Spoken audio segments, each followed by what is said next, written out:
And there is also what is called Silabbata Paramasa. Silabbata Paramasa is where you are behaving well just to satisfy other people. You are not really behaving well because you want to behave. You are behaving well just to satisfy others. In other words, you are behaving well in public, but in private you may be behaving in a different way. So that is the Silabbata Paramasa. And so, the important thing is that this change in our self-image is important. And to do so, we'll have to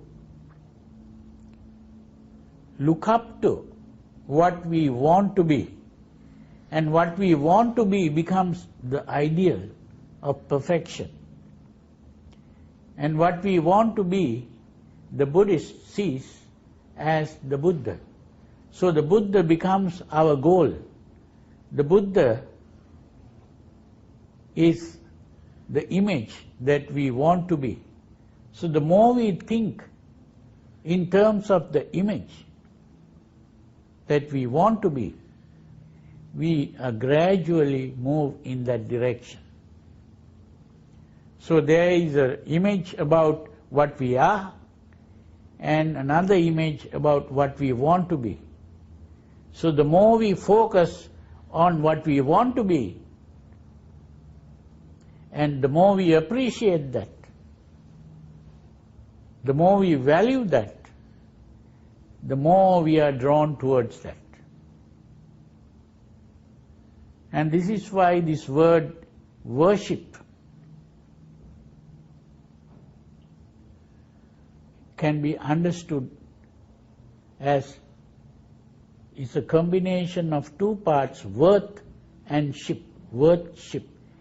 What this means is to worship is to regard something as of great value, that it is of great worth. To regard something as of great worth is to worship. So, to worship the Buddha is to value the Buddha or the state of perfection.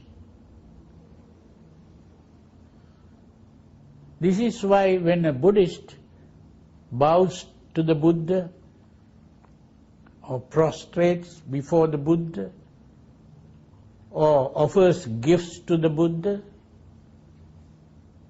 all that is a way of appreciation of the Buddha.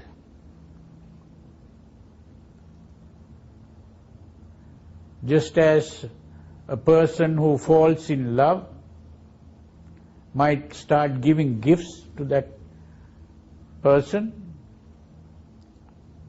a man falling in love with a woman might give gifts to the woman, bringing flowers to a woman or various offerings.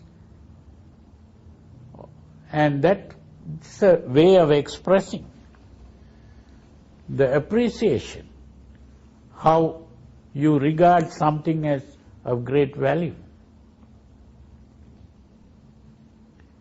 So this is the important starting point in reaching that good state or the state of perfection.